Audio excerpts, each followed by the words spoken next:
জয়পাড়ার মধ্যে এমন মজাদার পিৎজা আগে কখনো টেস্ট করিনি, তাই তো আজ চলে এসেছি পিৎজা স্টেশনে ওদের স্পেশাল পিৎজা টেস্ট করতে। এখানে একজন দক্ষ কারিগর তার নিপুণ হাতে তৈরি করছে এই পিৎজাগুলো। ফার্স্টে উনি পিৎজার ডো বানিয়ে নিচ্ছে এবং পিৎজাতে যত ধরনের ইনগ্রেডিয়েন্টস ইউজ করা হয় সবগুলোই কিন্তু নিপুণ হাতে দিয়ে দিচ্ছে। আর যেহেতু আমরা চিজ ব্লাস্ট পিৎজা অর্ডার করেছিলাম, সেহেতু এই পিৎজাটিতে চিজ থাকবে কিন্তু ভরপুর। যেহেতু এই পিৎজাগুলো লাকড়ির চুলায় বানানো হয়, সেহেতু স্মোকি একটা ফ্লেভার কিন্তু আসবেই। এখানে কিন্তু বিভিন্ন ধরনের পিৎজা পাওয়া যায়। আপনারা চাইলে দোকানে না এসে বাসায় বসে অর্ডার করে এই দোকানের পিৎজা টেস্ট করতে পারবেন। পিৎজার লুকসই দেখে কিন্তু খেয়ে ফেলতে ইচ্ছে করতেছে, তো আমি এখন পিৎজাটি টেস্ট করব।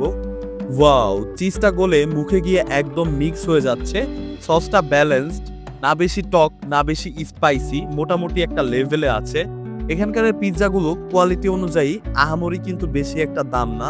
তো আমি আপনাদের রিকমেন্ড করব অবশ্যই এখানকার পিৎজা একবার হলেও টেস্ট করবেন। আপনারা চাইলে যেকোনো পিৎজা টেস্ট করতে পারেন। গাইস, আমি যদি এই দোকানের লোকেশনটা বলি, জয়পাড়া কালেমা চত্বরের ঠিক অপোজিট পাশে কিন্তু এই দোকানটি আপনারা পেয়ে যাবেন। ভিউয়ার্স, আপনারা যারা এই দোকানের খাবার টেস্ট করেছেন কিংবা করেননি অবশ্যই কমেন্ট করে জানাবেন এবং আমার পেজটির সাথে থাকবেন। ধন্যবাদ।